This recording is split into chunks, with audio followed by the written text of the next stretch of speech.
गर्भवती बहू के ऊपर जुल्म। आधी रात के समय गांव के सभी लोग अपने घरों में सो रहे होते हैं। वहीं दूसरी तरफ एक घर की रोशनी जल रही होती है और उस घर से एक लड़की के चिल्लाने की बहुत जोर जोर से आवाज आती है।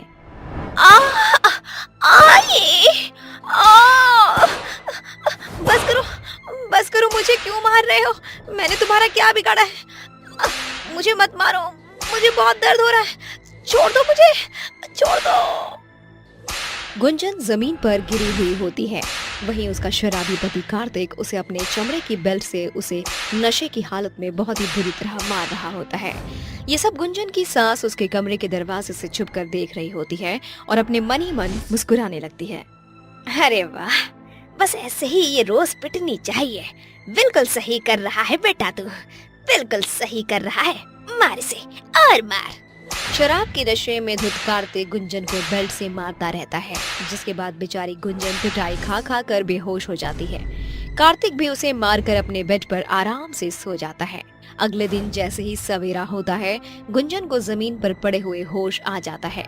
जैसे ही वो अपनी आंखें खोलती है, उसका शरीर दर्द से तड़प रहा होता है, लेकिन फिर भी वो इस हालत में किसी तरह उठती है और नहाकर घर के कामकाज में लग जाती है।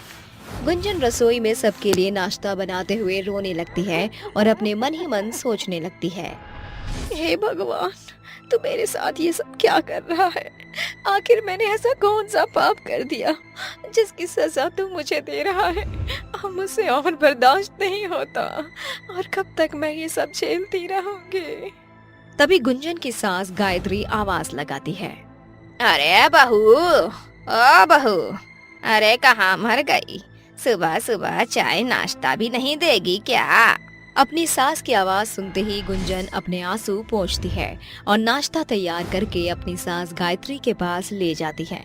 गायत्री जैसे ही गुंजन के चेहरे पर रात की पिटाई के निशान देखती है, अपने मन ही मन बहुत खुश हो जाती है और आराम से नाश्ता करने लगती है। तभी गायत्री गुंजन से कहती है, देख बहू, घर में बहुत सारे गंदे कपड़े पड़े हैं, उन सबको इकट्ठा करके आज अच्छे से धो लेना। एक भी कपड़ा बिना धुले रहना नहीं चाहिए। ये सुनकर गुंजन को बहुत दुख होता है कि उसकी सास कभी भी उसके ऊपर दया नहीं करती, लेकिन फिर भी गुंजन बिना संकोच किए कपड़े धोने के लिए चली जाती है। कपड़े धोते धोते गुंजन का शरीर दर्द करने लगता है और वो अपनी माँ को याद करने लगती है। वो भी क्या दिन थे जब मैं पूरा दिन खेलकर अपने कपड़ों को गंदा कर लिया करती थी और मेरी माँ शाम को मेरे कपड़े अपने हाथों से धोया करती थी और फिर अपने हाथों से मुझे खाना खिलाया करती थी। माँ, आपने मेरे साथ ऐसा क्यों किया? क्यों मेरी शादी इस घर में कर दी?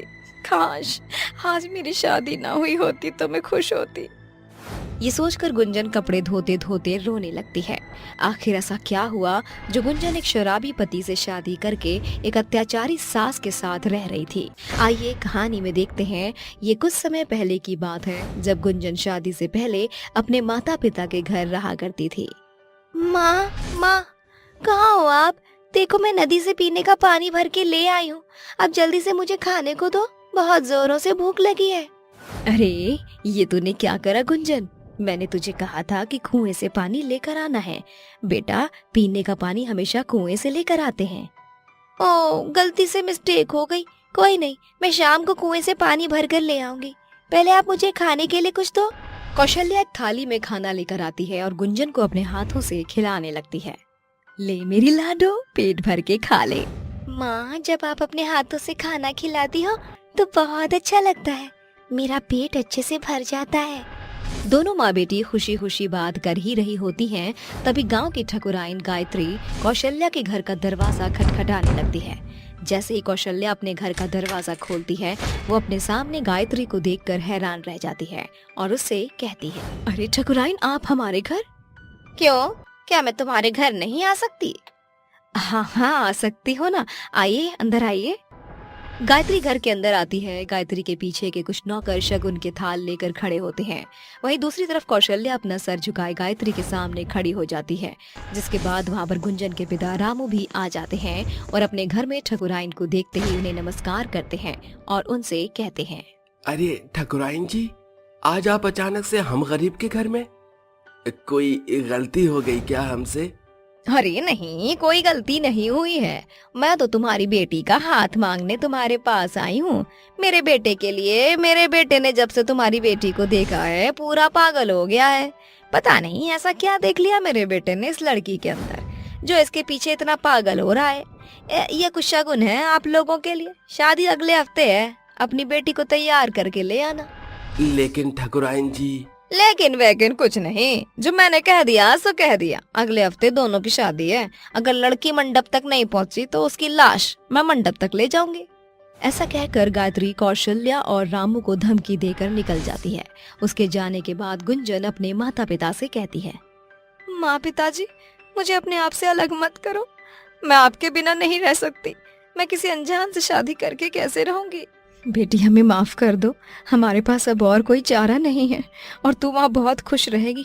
ठकुराइन जी दिल की बहुत साफ है।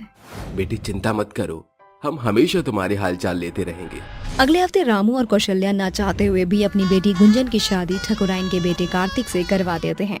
कार्तिक विदेश से पढ़कर आया था, लेकिन आने के बाद से उसने शराब को इस कदर अपना लिया कि वो सुबह शाम सिर्फ शराब के नशे में ही डूबा रहता था। कार्तिक ने कुछ समय तक तो गुंजन के साथ बहुत अच्छा समय बिताया, लेकिन कुछ समय बाद से ही उसने बेचारी गुंजन के ऊपर अत्याचार करने शुरू कर दिए और हर रात शराब के नशे में उसे मारना पीटना शुरू कर दिया। इस दौरान गुंजन प्रेग्नेंट भी हो गई थी, लेकिन प्रेगनेंसी के बाद भी उसकी सास और उसके पति कार्तिक के अत्याचार कम नहीं हुए। एक दिन शहर में एक ऑफिसर का ट्रांसफर गुंजन के गांव में हो गया।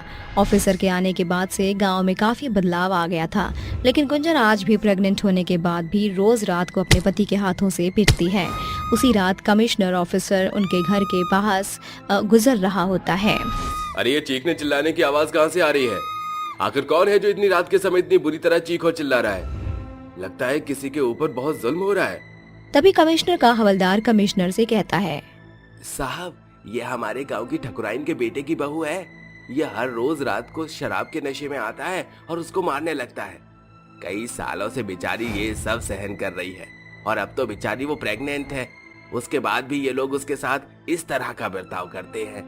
ये सुनने के बाद कमिश्नर एक मिनट भी नहीं रुकता और सीधा गायत्री के घर में घुस जाता है, जिसके बाद वो कार्तिक को रंगे हाथ पकड़ लेता है। अरे तेरी इतनी हिम्मत कि तू एक प्रेग्नेंट औरत के ऊपर हाथ उठाएगा?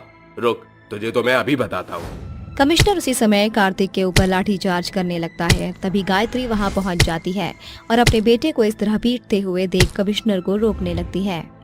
रुक जाओ, ये तुम क्या कर रहे हो? मेरे बेटे को छोड़ दो, क्यों मार रहे हो इसे? अच्छा, बेटे की पिटाई देखी नहीं गई और बहू को इतनी बेरहमी से अपने बेटे से पिटवा रही थी। रुक, तुझे तो मैं अभी बताता हूँ। कमिश्नर गायत्री और कार्तिक दोनों के ऊपर लाठी चार्ज करता है और उन्हें गिरफ्तार कर लेता है, जिसके बाद गुंजन कोर्ट में अपनी गवाही दे देती है और उसे अपने ऊपर हो रहे जुल्म से मुक्ति मिल जाती है। जिसके बाद गुंजन अपने माता पिता के घर चली जाती है और एक खुशहाल जीवन जीने लगती है।